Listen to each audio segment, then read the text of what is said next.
Alors aujourd'hui, je voudrais remonter le temps jusqu'au tout début de l'humanité.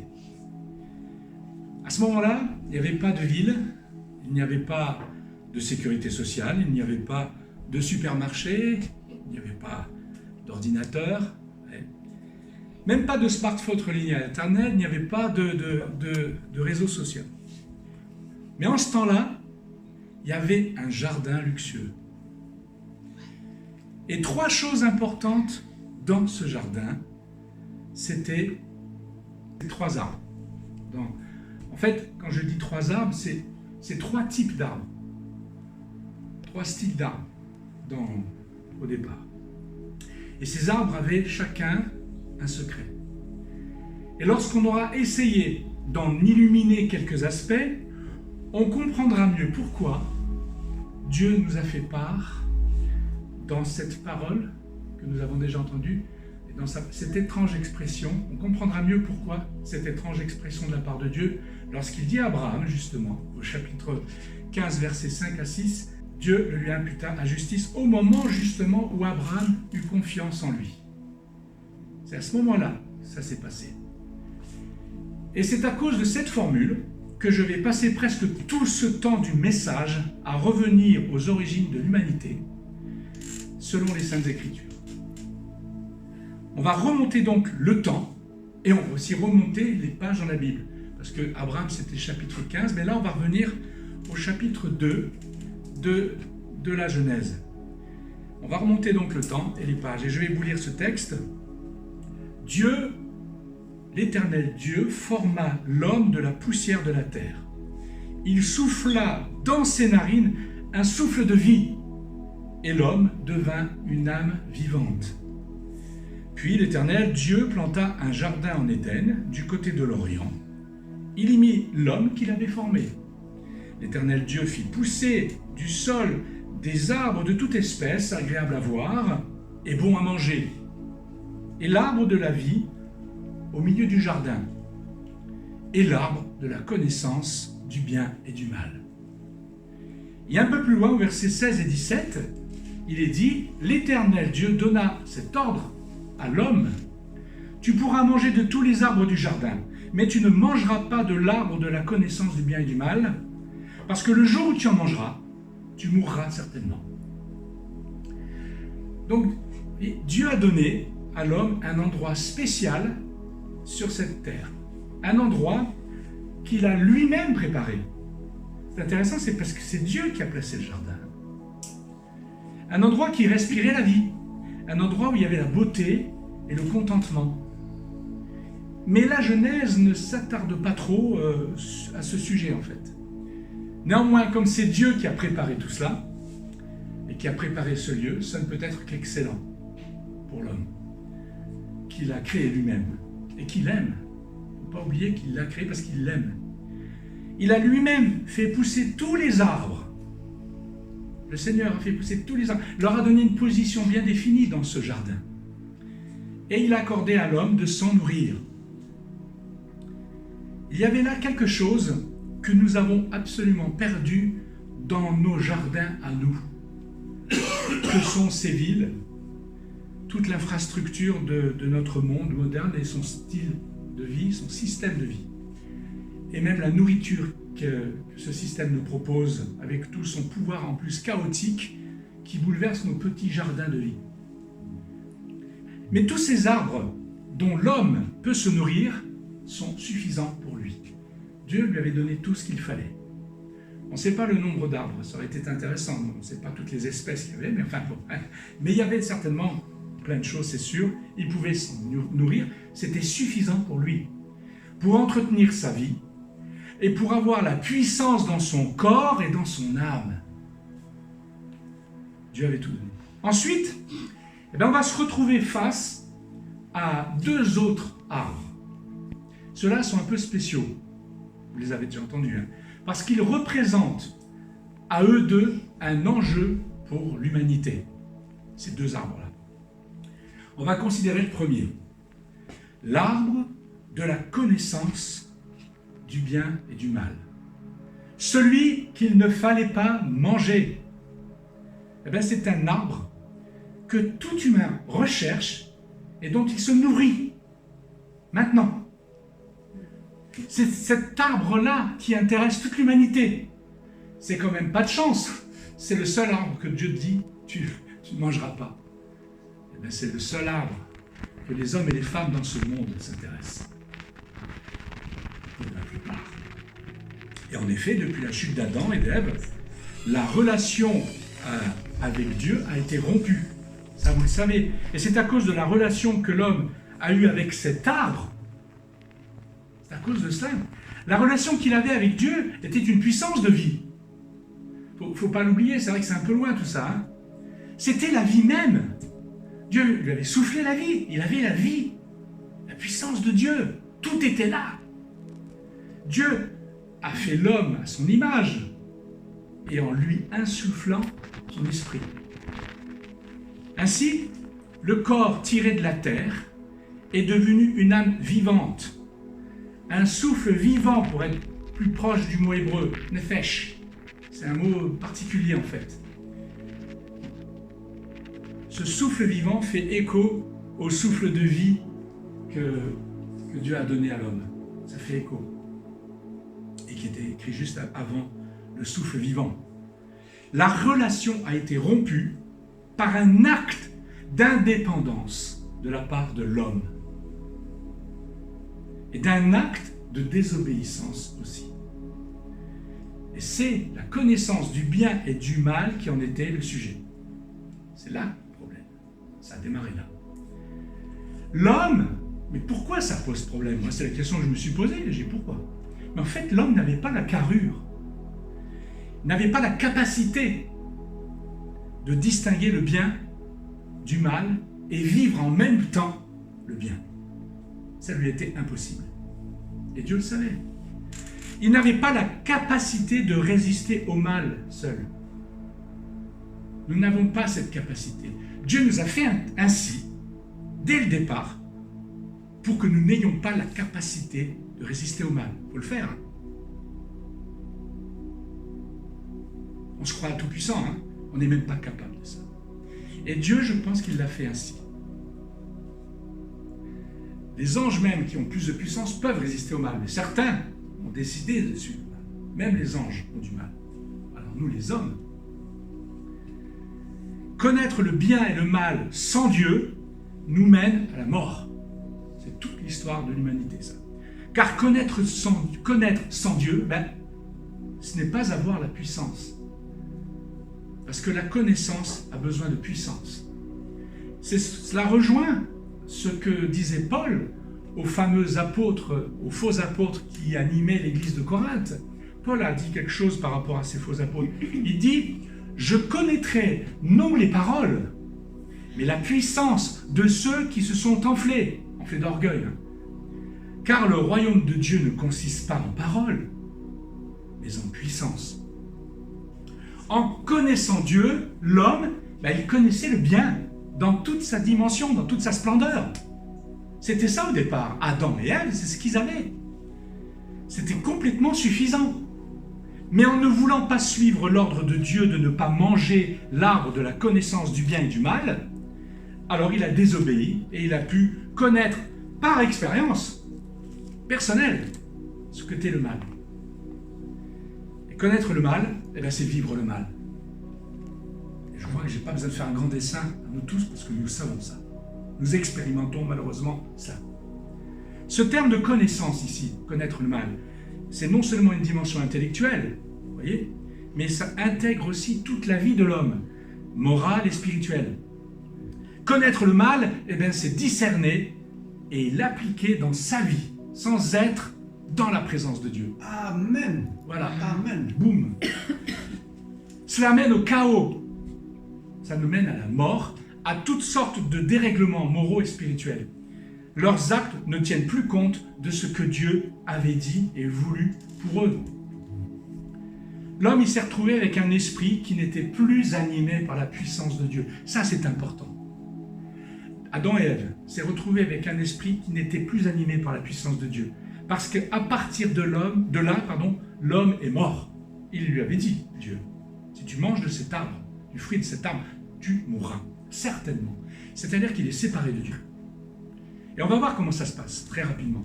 Et la mort physique, du coup, ne faisait que suivre cette mort spirituelle.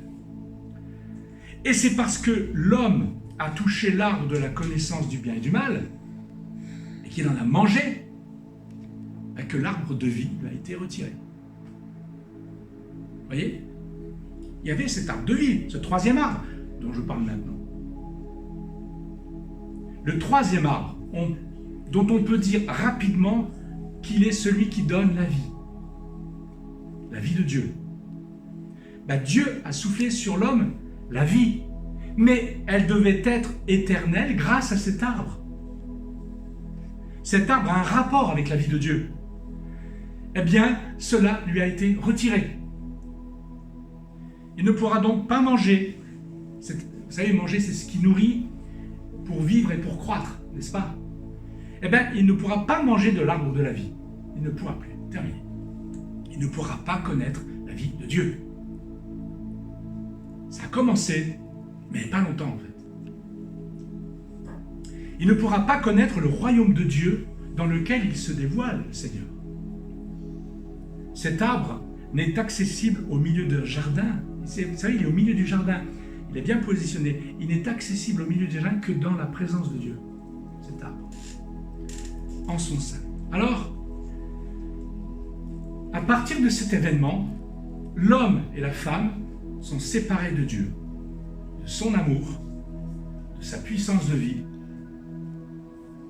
Et ils ont trouvé en eux-mêmes une autre puissance. Il fallait bien.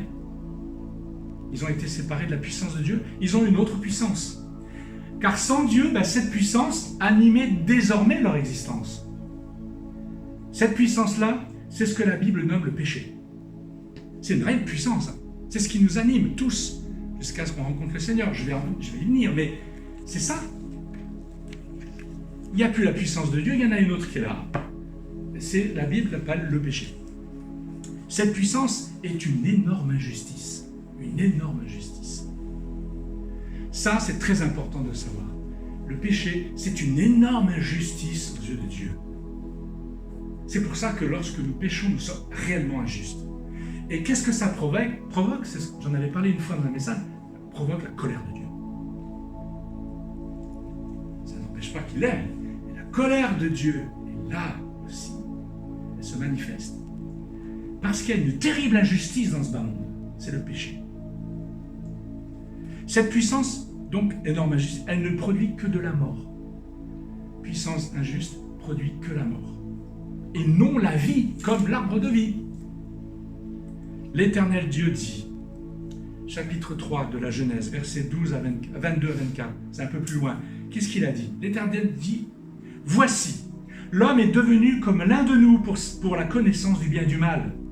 Empêchons-le maintenant d'avancer sa main, de prendre de l'arbre de vie, d'en manger, de vivre éternellement. » Ce que je vous disais tout à l'heure. Et l'Éternel Dieu le chassa du jardin d'Éden pour qu'il cultive la terre d'où il avait été pris. Et c'est ainsi qu'il chassa Adam.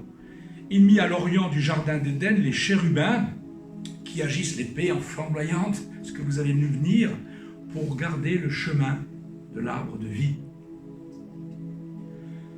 Ce texte-là, il exprime vraiment une réalité profonde qu'on ne peut pas prendre le temps de méditer et d'analyser maintenant. Mais ici, juste pour dire que l'homme n'accédera pas à la vie éternelle ni à la puissance de Dieu. L'humain, il est devenu comme Dieu parce qu'il s'est octroyé de définir par lui-même le bien et le mal. L'homme a décidé un jour, c'est moi qui vais décider ce qu'est le bien et le mal. Et puis cette comparaison-là, l'homme est devenu comme l'un de nous, dit Dieu. C'est étrange cette façon de parler, je trouve. Moi je pense que cette comparaison-là, dont Dieu se sert, pointe du doigt que l'humain agit de la même manière que Satan, qui a voulu être comme Dieu. Et c'est ce qu'a fait Satan, l'ennemi de Dieu. L'ange, un grand ange, un archange, c'est ce qu'il a fait. Ça pointe du doigt quelque part, ça. Et l'homme ne le sait pas forcément encore à ce moment-là. Mais l'humanité telle qu'elle a pris son essor depuis, nous dévoile assez clairement qu'elle vit comme si elle était Dieu. Écoutez ce que les hommes importants disent, soit sur l'internet, soit à la télé. Écoutez, lisez, c'est ce qui se passe pour la plupart. C'est-à-dire qu'il n'y a rien au-dessus de moi, rien au-dessus de l'homme. Nous sommes notre propre loi et nous forgeons notre propre conscience en évoluant dans les époques qui se succèdent les uns après les autres. C'est ça l'histoire du monde. L'homme est depuis réellement séparé de Dieu. Il ne voit pas la vie, il ne la connaît pas cette vie, il ne vit pas cette vie comme au départ avec Adam et Ève, avant qu'ils croquent le fruit de l'arbre de la connaissance du bien et du mal. Beaucoup de choses lui sont inaccessibles.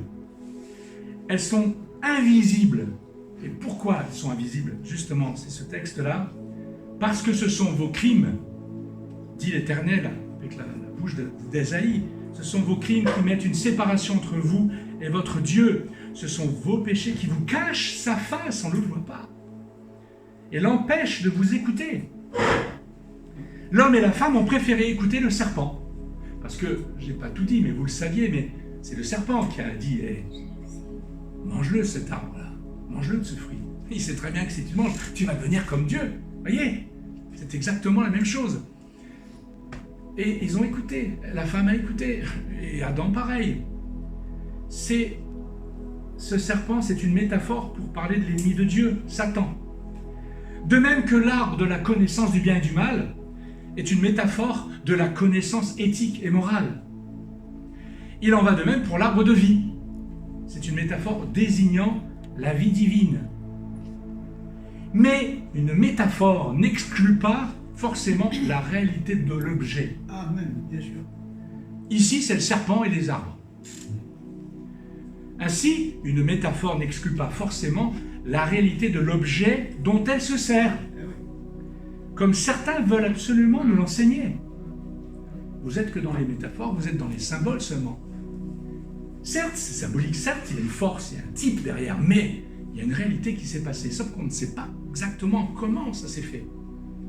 Moi, je pense que cette réalité-là, du temps d'Adam et d'Ève, je parle, a changé depuis que Adam et Ève ont dû être chassés de ce lieu physique et spirituel qui était sur terre, ce jardin. Vous savez, il y a une dimension, je crois même, je l'ai déjà dit, qu'il y a une dimension de Dieu qui a quitté ce lieu. Parce que je vous avais dit une fois que l'invisible a créé le visible.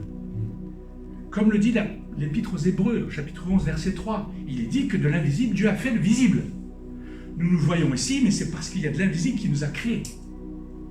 Il faut le savoir. Ce qu'on ne voit pas est à l'origine de ce que nous voyons.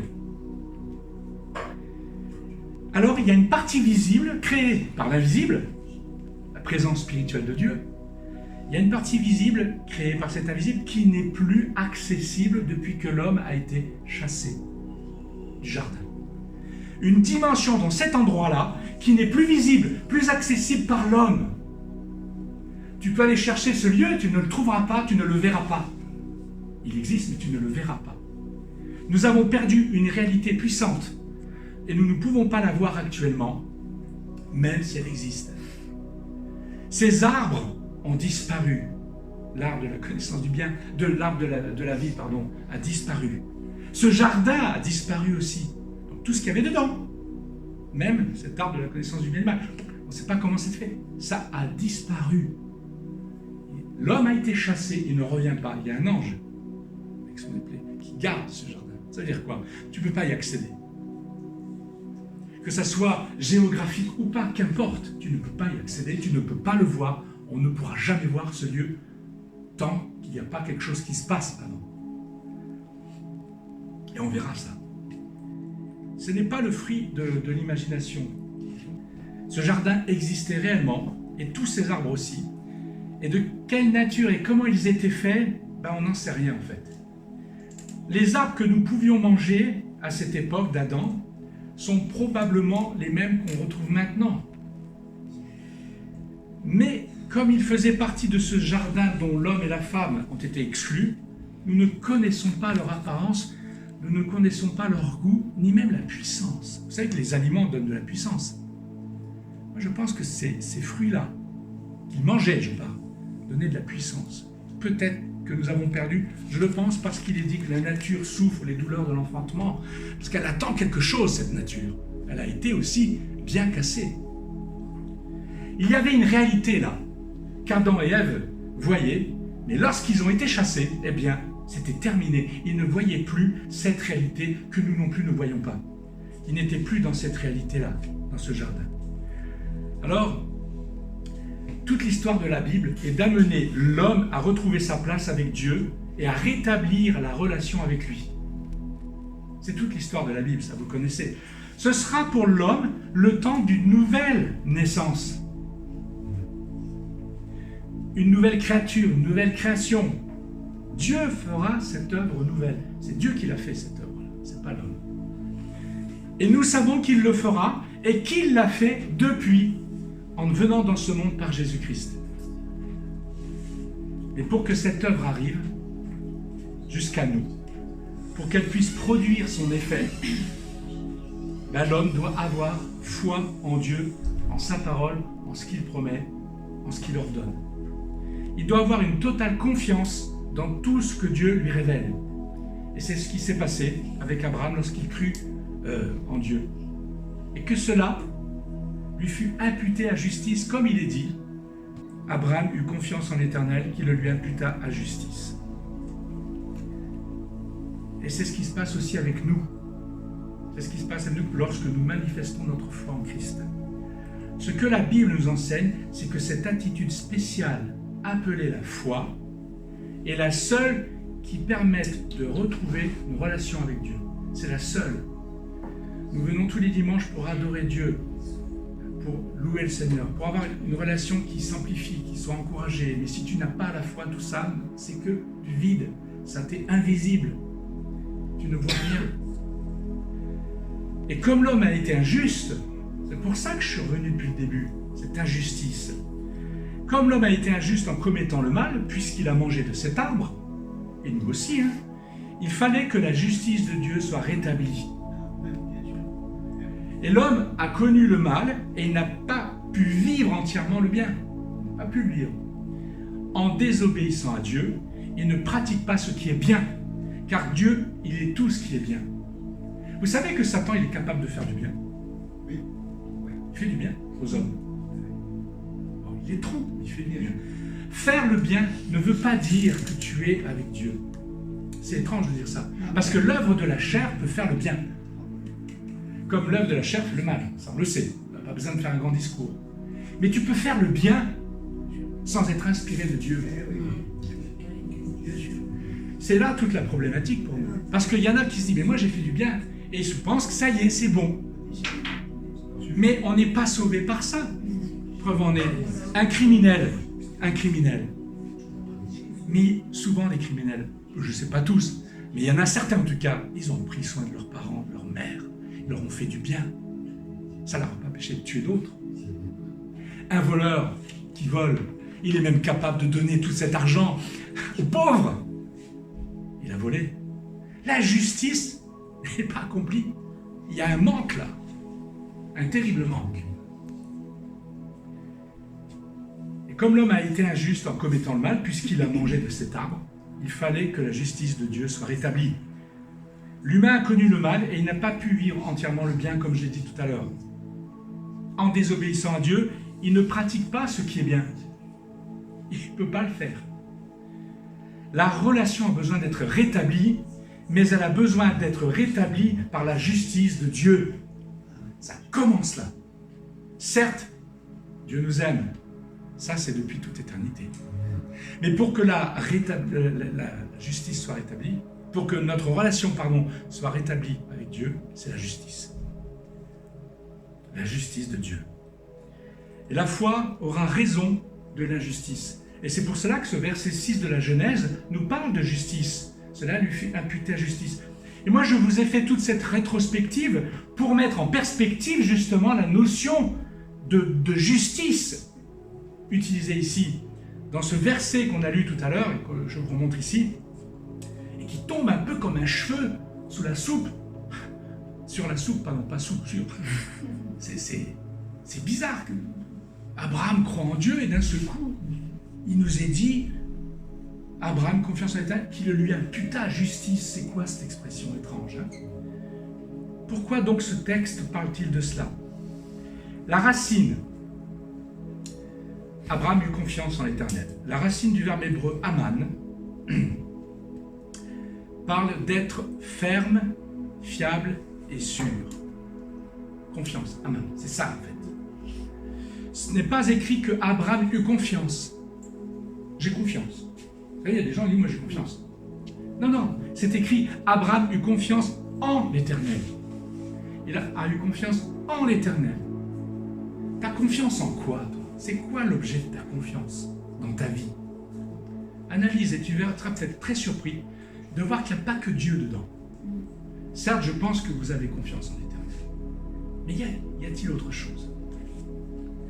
Et ce n'est pas une attitude, une pensée passive, oh, j'ai confiance, comme ça. Non, le terme en hébreu, c'est le ifil, mais ça veut dire quoi? C'est un terme qui veut dire qu'il y a une action. Et la confiance, c'est une action. Vous voyez, quand je cours, c'est une action. Et quand j'ai confiance, c'est une action aussi, là, si vous voulez. C'est cette idée-là.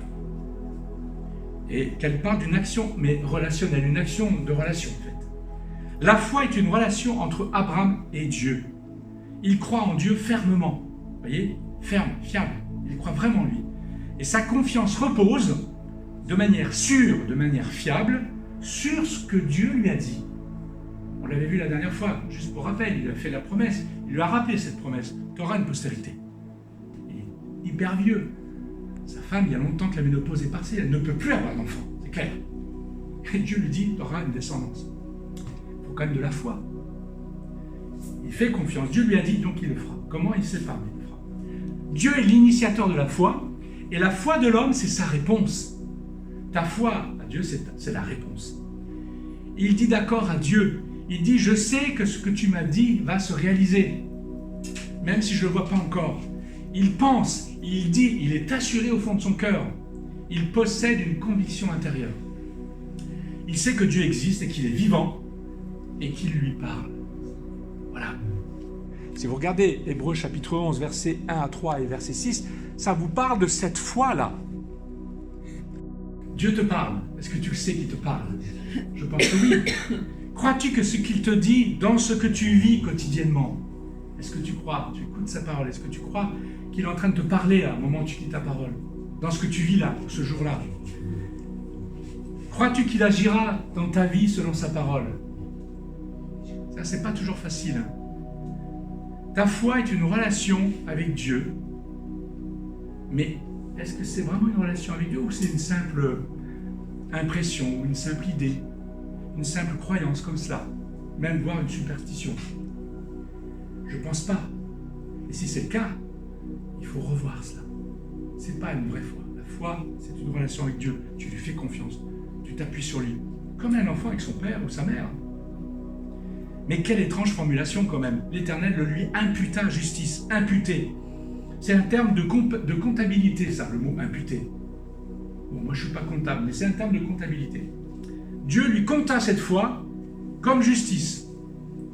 Et le verbe, en hébreu, c'est asab, qui veut dire compter, valoriser, calculer. Vous voyez, c'est ça le mot. Ben, il est utilisé dans cette phrase pour dire que Dieu lui crédita, à Abraham, lui imputa, lui reconnut cela comme justice. Ben, c'est un échange, vous voyez.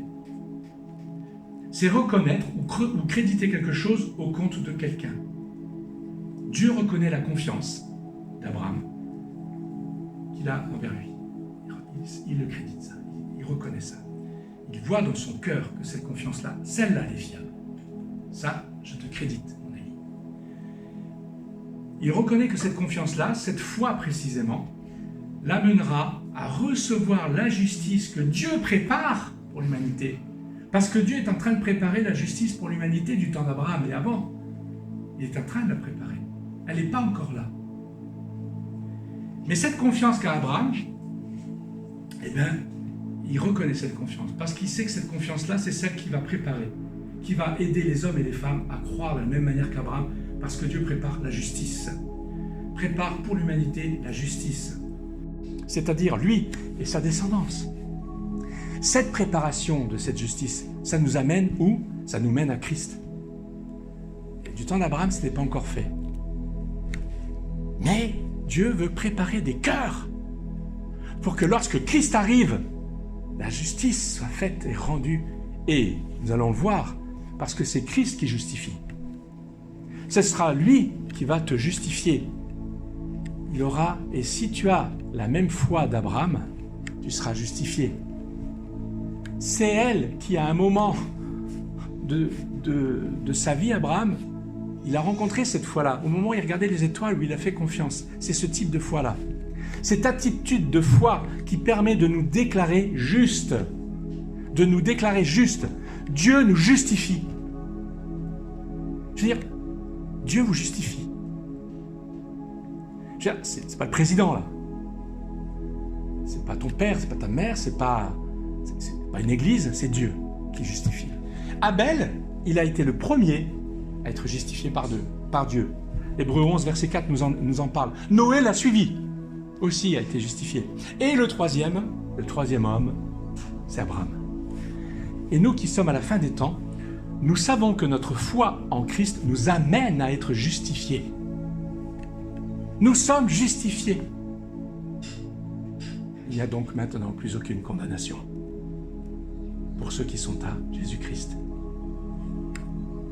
Christ a été jugé pour nous et il a porté ainsi tout le poids d'injustice que produit mon péché. Et il y en a, malheureusement.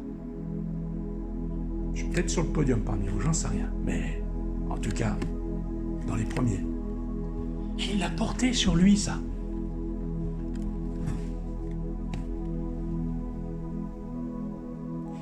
Le péché, la rébellion.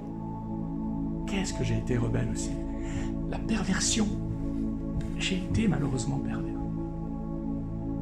Christ a porté sur la croix tout cela.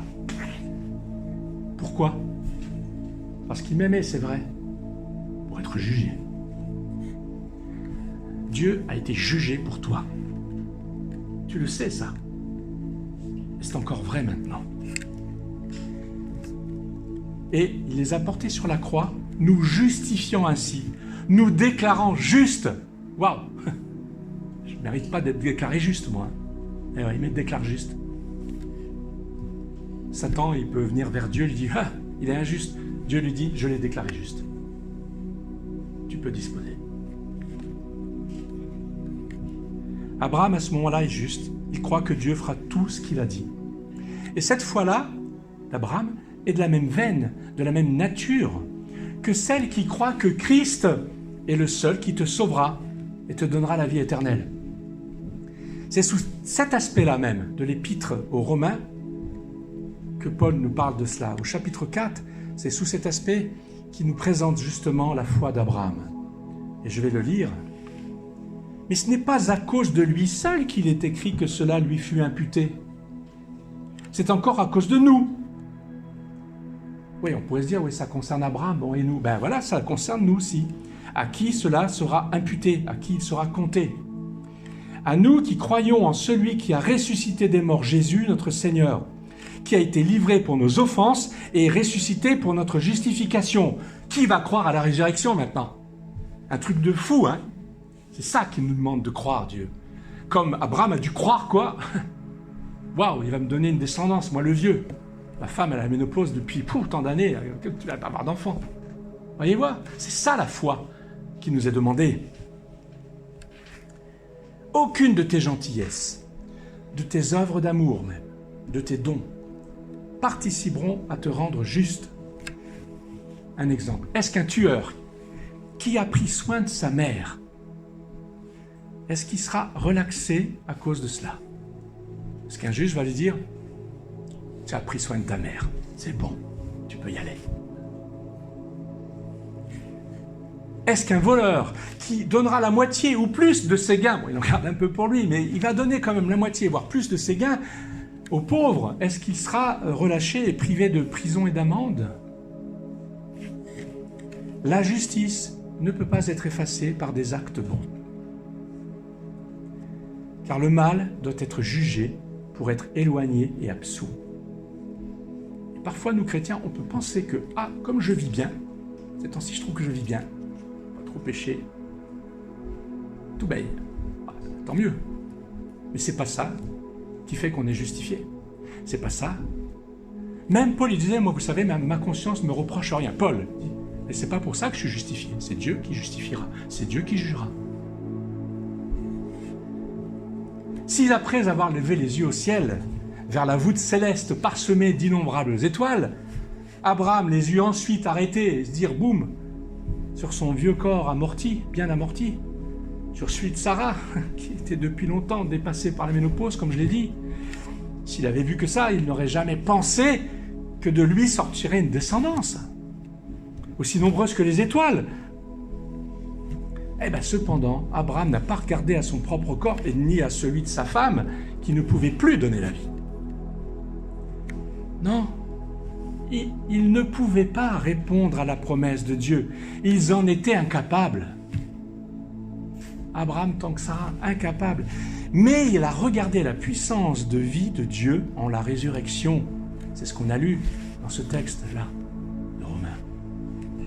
Cela, il l'acceptera complètement un peu plus tard. Cependant, cela fait déjà son chemin en lui. Et puisque c'est cette puissance qui devait faire naître la descendance promise, eh bien les étoiles des cieux et le sable qui est sur le bord de la mer n'étaient que de faibles images pour donner une idée de son effet. Il nous faut, nous aussi, en arriver là avec Dieu. Cela commence par la foi qui croit que Dieu est juste et qu'il te justifie. Il te justifie en Christ et qu'en lui seul. Et il te réintroduit dans son jardin. Il nous réintroduit dans son jardin. Cette foi s'enracine dans la puissance de Dieu, qui va jusqu'à ressusciter celui qui est mort pour toi. Car Dieu a jugé son Fils et l'a condamné par amour pour toi. On le sait, on l'entend souvent, cette phrase. Je ne voudrais pas que cette phrase, elle soit là, comme une phrase qu'on connaît, qui fait partie de notre vie spirituelle, en termes de mémoire. Il faut qu'elle soit là dans nos vies, pas en termes de mémoire, mais quelque chose qui touche le plus profond de notre être. C'est ce qui se passe dans ma vie actuellement. Et c'est quelque chose qui te bouscule, qui me permet de faire des choses que je n'arrivais pas à faire avant. La vie de Dieu, l'amour de Dieu, du Père. L'objet ultime de son amour au Père, c'est son Fils. Eh bien, il a désiré qu'il soit condamné pour que tu sois libre et vivant.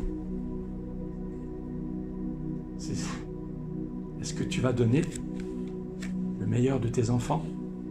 Non, on ne compare pas, ils sont tous pareils. Non, je parle du meilleur de tes enfants. Est-ce que tu vas le livrer à la mort pour que d'autres, notamment des ennemis à toi, soient vivants? Non. Christ, qui est l'objet de l'amour du Père, eh bien Christ a décidé de lui-même, le Fils a décidé de lui-même de s'offrir pour son Père. Vous savez que Jésus, il s'est offert à son Père quand il a fait ça. C'est la première chose qu'il a fait, c'est l'Holocauste. Le sacrifice de l'Holocauste, c'est ça. C'est pas le sacrifice pour le péché. Le sacrifice de l'Holocauste, c'est ça. Le Fils s'offre pour son Père. C'est ce qu'il a fait. Par amour pour son Père, il s'est offert. Et il savait très bien ce qu'il attendait. Pas de partie de plaisir. Afin qu'on soit libérés de notre péché et que nous vivions de la vie du ressuscité. Que nous soyons une église qui se lève, debout, pouf, on est touché par la vie de Dieu. Vous ne sentez pas qu'on en a besoin? Vous ne sentez pas qu'on a besoin d'être rempli de l'Esprit de Dieu pour nous lever et de dire la vie de Dieu me touche, me comble? Moi, je le sens. Et je ne suis pas parfait. Ma femme pourrait vous le dire, ainsi que mes enfants. Mais je le sens. C'est dans moi. C'est la vie du ressuscité. La vie du ressuscité, c'est l'arbre de vie. Je reviens à notre arbre. L'arbre de la vie nous est accessible maintenant. Il y a une progression, c'est pas entier encore, mais ça commence. L'arbre de la connaissance du bien et du mal, nous n'avons pas besoin d'en manger. Vous savez pourquoi? Parce que Christ est celui qui sait. Christ a toute connaissance. Lui, il a toute connaissance. C'est lui toute la sagesse. Ah, t'aimerais bien être comme lui, hein? Non, mais pourquoi tu veux être comme Dieu? Tu peux pas. T'es une créature, je suis une créature. Christ sait discerner le bien du mal. Christ, il a triomphé du mal. Il est la vie. En mangeant l'arbre de vie, qu'est Christ, nous vivons de la vie puissante de Dieu. Quand tout sera rétabli, sous un nouveau ciel et sur une nouvelle terre, l'arbre de vie sera au milieu de la place de la ville, sur les deux bords du fleuve, d'eau de la vie, limpide comme du cristal. Ça vient de là, ce texte d'Apocalypse 21 et aussi chapitre 22. Voilà une réalité qui nous sera possible de voir et de vivre au temps voulu. Le jardin sera remplacé par la nouvelle Jérusalem. C'est une ville qui descend du ciel, la nouvelle ville de Jérusalem. Contrairement au jardin qui a été formé par Dieu sur la terre. Au début de la révélation et à la fin de la révélation, l'arbre de vie est présent. Voilà jusqu'où va notre foi. Nous avons foi dans une réalité d'amour que Dieu nous manifeste et aussi dans une réalité d'amour que Dieu nous fait connaître, cet amour qu'il y a entre le Père et le Fils. Ça, c'est quelque chose que Dieu veut nous faire connaître. Connaissez-vous cet amour que Dieu, le Père, a avec Dieu le Fils? Et bien dans sa grâce, le Seigneur nous le montre doucement, nous le fait vivre. Je réalise ça. Je suis à 1 millimètre. Cet amour-là, ça vous change. Ça vous change la vie. Ça vous délivre.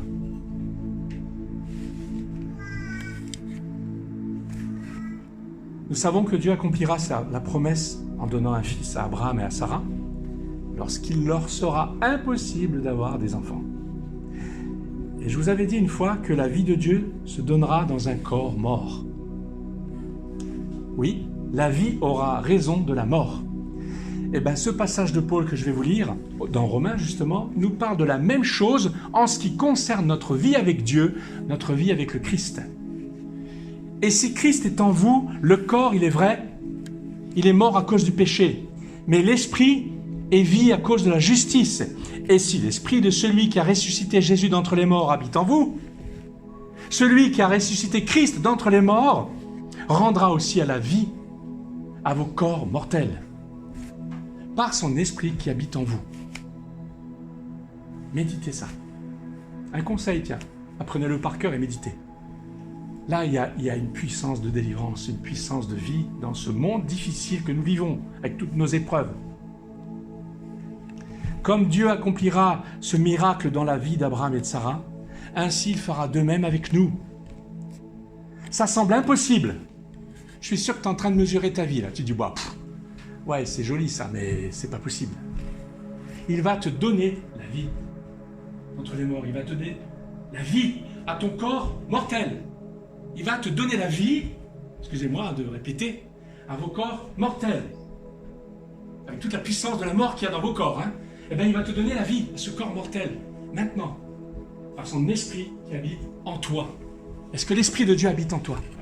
Il va donner ça. S'il habite en toi, c'est ce qu'il fait. S'il n'habite pas en toi, va rencontrer le Christ. Il habitera en toi. C'est ça que Dieu va faire, qu'il est en train de faire. On aura un corps ressuscité, c'est vrai aussi. Et notre esprit sera animé par l'esprit du Tout-Puissant. Sa présence sera complète en nous. Ça, c'est l'espérance que nous avons. C'est ce qui va nous arriver quand il aura la victoire sur tout, et notamment sur la mort. Parce qu'il l'a toujours voulu ainsi.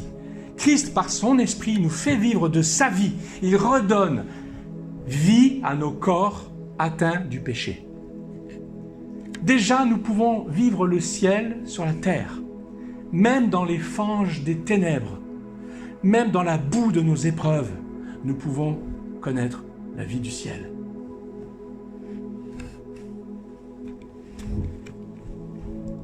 Et la vie de Dieu est en nous. Il nous faut, avec persévérance, marcher par l'Esprit de Dieu. Alors, j'ai terminé. Il y a une dernière chose qui est dans la Genèse, au chapitre 15, c'est que Dieu, il a continué à parler à Abraham en lui disant que ce qu'il a vécu vient bien de Dieu. Abraham ne s'est pas trompé, comme il pouvait peut-être un moment le penser. Je parle de ce texte en jaune là. Dieu lui a dit, tu es sorti d'Ur, en Chaldée, et tu posséderas le pays. Dieu revient à sa première promesse. Elle ne l'a pas oublié. Ça fait quand même des années qu'il attend Abraham, il ne faut pas oublier. Tu auras ce pays que tu foules par tes pieds. Ce sera dans cette terre que ta descendance vivra. La question d'Abraham, là, Seigneur, mais comment connaîtrais-je que je la posséderai? Cette question-là n'est pas une question de doute. Ce n'est pas un manque de foi, là. Ce n'est pas un manque de foi, là, cette question d'Abraham. Vous savez pourquoi? Parce que Abraham désire maintenant que Dieu lui dévoile son plan. Comment ça va se faire? Je crois que tu vas me le faire. Je sais que tu vas le faire. Mais comment? Je suis curieux, Seigneur. Dévoile-moi ton plan. Le chrétien qui aime le Seigneur, qui est avec lui, désire connaître le plan de Dieu. Il le veut. Alors, il sait que Dieu fera tout ce qu'il a dit, même si cette foi-là aura encore besoin d'être affermie dans la vie d'Abraham. Il sait qu'il fera tout ce qu'il dit. Comment feras-tu, Seigneur? Eh bien, Dieu va lui montrer comment Abraham doit être satisfait de cette promesse. Il va lui montrer. Mais il va lui montrer qu'il doit passer par un chemin de mort, pour que cette promesse de Dieu soit réalisée. Il va aussi lui révéler de quelle manière les choses vont se dérouler. C'est la suite du texte. Il va vivre un événement unique que nous verrons une prochaine fois. Le Seigneur bénisse sa parole. Je vous remercie parce que je pense que vous avez déjà un fruit de l'esprit qui est la patience. Je vous remercie pour votre patience. Merci d'avoir écouté jusqu'au bout. Que le Seigneur, oui, vous bénisse. Vraiment, nous bénisse ensemble. Nous avons besoin d'être ensemble. C'est l'Esprit qui nous réunit. Dieu, l'Église, c'est le corps de Christ. Nous sommes le corps de Christ, une partie bien sûr. Que Dieu nous bénisse ensemble. Je voudrais qu'un jour, on soit ici même, peut-être encore plus nombreux, et on se lève et on dira merci Seigneur de tout ce que tu as fait. Nous sommes tous des adorateurs de Dieu. Comme le disait, on en parlait avec Cornéa, nous sommes des adorateurs de Dieu. Et je voudrais que nous nous levions, et nous allons nous lever maintenant, et nous allons adorer notre Seigneur. Faites-le comme ça sera dans vos cœurs. Nous allons adorer notre Dieu. Dieu est vivant. Est-ce que vous avez la foi, celle d'Abraham? La foi de savoir que vous êtes justifié, que vous êtes déclaré juste. Moi, je suis justifié. Je suis déclaré juste. Dites-le à Dieu, dites-le aux autres hommes, qu'ils puissent aussi le vivre. C'est pas rien, ça. C'est pas rien. Parce que si Dieu te déclare juste, waouh, t'es libre. Et tu te dis, oui, dans ma vie, je suis pas libre. Et Dieu te dit, je te déclare juste. Maintenant, tu vas vivre comme un homme libéré. Crois comme Abraham. Tu seras libéré. Crois que Dieu te déclare juste. Te déclare juste. Si tu crois, c'est le début d'une sacrée aventure avec Dieu. Et après, persévère en marchant selon son esprit qu'il te donne. Nous avons l'Esprit de Dieu. L'Esprit de Dieu est en nous, c'est la voie ouverte au lieu très saint. Quand Jésus-Christ est mort sur la croix, il a dit « Tout est accompli ». Et le Père a déchiré le voile de haut en bas. Personne n'a fait ça. Pourquoi? Du lieu saint, on est arrivé au lieu très saint. C'est quoi le lieu très saint? C'est la présence de Dieu. Il est où ce lieu très saint? Jérusalem? Non, il n'y a pas de temple, il y a juste un mur pour l'instant. Il est dans ton cœur. C'est l'Esprit de Dieu. Qu'est-ce qu'on fait de ce... Il ne faut pas salir cet esprit-là. Il ne sera jamais sali. Nous sommes le temple de Dieu. Nous sommes jusque dans le lieu très saint. Adorons Dieu. Adorons Dieu. Prenons ce temps. Je suis désolé. Prenons ce temps.